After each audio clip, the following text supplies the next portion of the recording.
Assalamualaikum warahmatullahi wabarakatuh. Perkenalkan, nama saya Raja Sabrina Takia dengan ujian 036 dari kelas L2. Di video kali ini saya akan menjelaskan materi pertama, yaitu cara kerja sistem akustik dan viewfinder serta perancangan survei praktikum akustik kelautan dan perikanan. Jadi akustik itu merupakan ilmu yang mempelajari tentang perlambatan gelombang suara di suatu medium. Nah, akustik kelautan itu membahas tentang perlambatan gelombang suara pada medium air laut. Keunggulan sistem akustik itu meliputi beberapa hal, diantaranya itu data dapat diperoleh dan diproses secara real time, memiliki keakuratan dan akurasi yang tinggi, data dapat melakukan estimasi stok ikan secara langsung. Untuk macam-macam sistem akustik itu contohnya ada single beam, dual beam, split beam, dan juga multi beam. Perancangan survei itu penting dilakukan untuk menentukan jalur pelayaran. Nah, untuk pola jalur survei akustik itu terbagi menjadi 4, yaitu lintasan paralel, lintasan seri, lintasan zigzag, dan juga lintasan campuran. Untuk survei akustik sendiri itu dapat mempertimbangkan beberapa hal, diantaranya itu biaya, waktu, sumber daya ikan. Mungkin kita akan langsung masuk ke pengolahan datanya.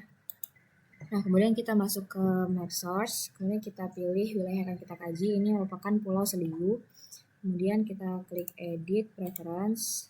Nah, di bagian ini kita buat dulu datumnya, itu kita gunakan yang bagian 84. Untuk gridnya ini tetap seperti ini.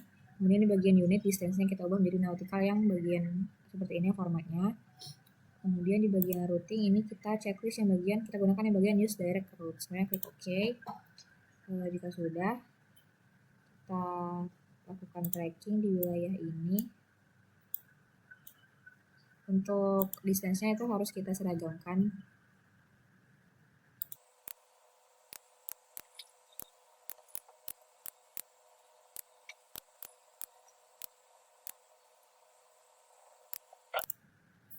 Kemudian jika sudah, kita klik file, save as. Kemudian kita buat namanya tracking Pulau Seliu.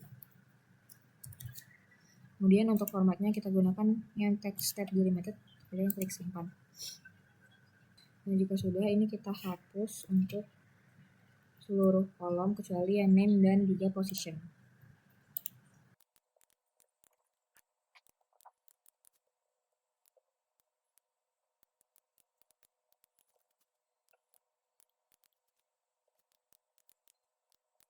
Kemudian jika sudah, kita blok yang bagian position, kita klik data, teks ke kolom.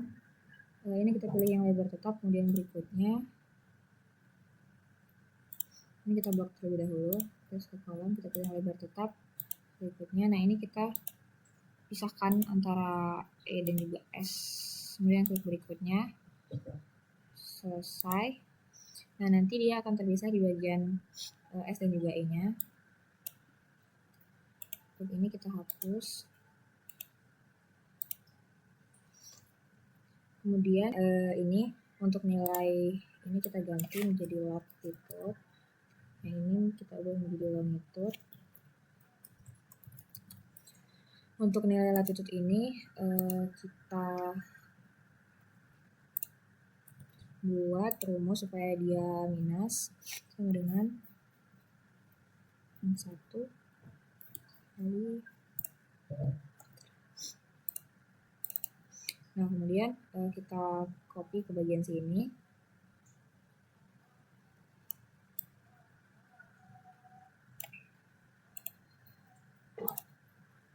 Kemudian yang ini kita hapus. Oh ya, ini kita hapus semua.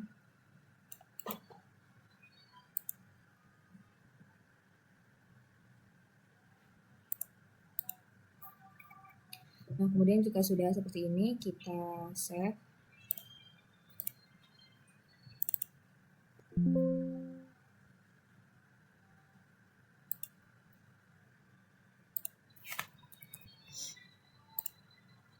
Untuk formatnya itu tetap. Kemudian klik simpan. Jika sudah, kita buka ArcGIS. Kita add SHP file.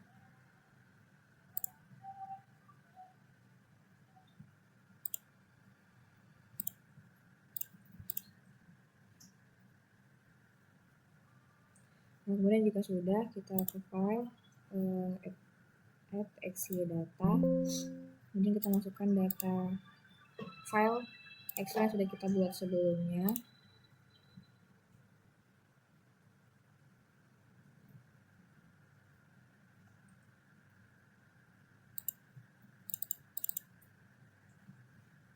Ini rute tracking tool seluruh.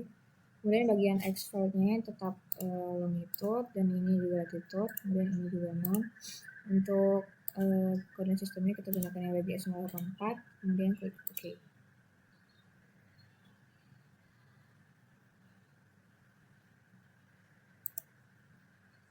Nah, ini sudah ada. Kita zoom supaya lebih terlihat. Kemudian akan muncul hasil rute tracking yang sudah kita buat sebelumnya. Kemudian kita ke katalog, pilih folder tempat kita akan menyimpan shapefile baru.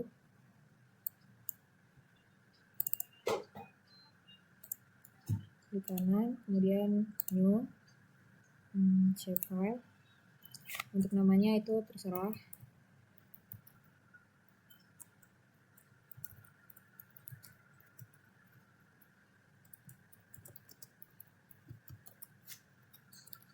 Untuk feature type-nya ini kita ganti jadi polyline. Koordinat sistemnya kita gunakan yang WGS 084, kemudian klik OK. Kemudian kita klik editor, start editing. Kita pilih yang tracking closely ini, OK.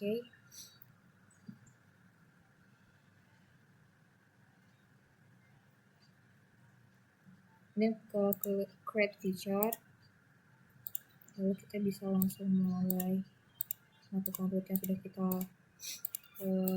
buat sebelumnya di source.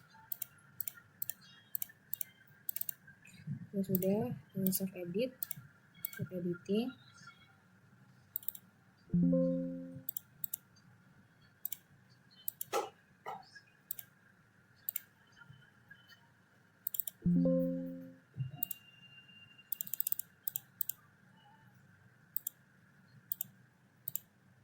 Nah, kemudian kita add imagery.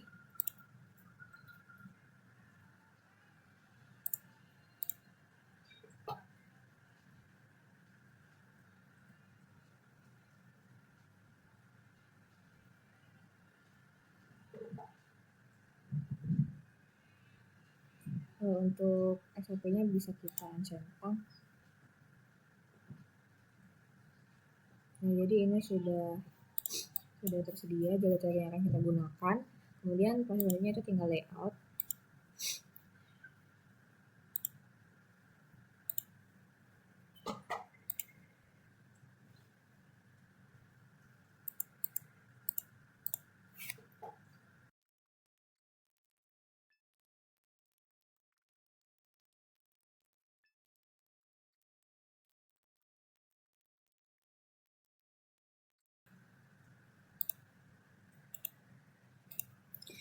Nah, kemudian jika sudah, ini bisa kita ekspor map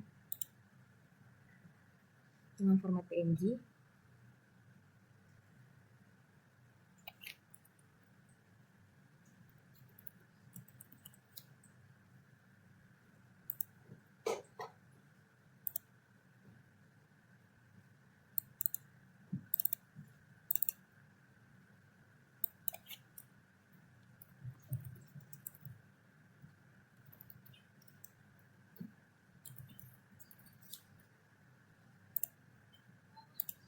Ini klik simpan.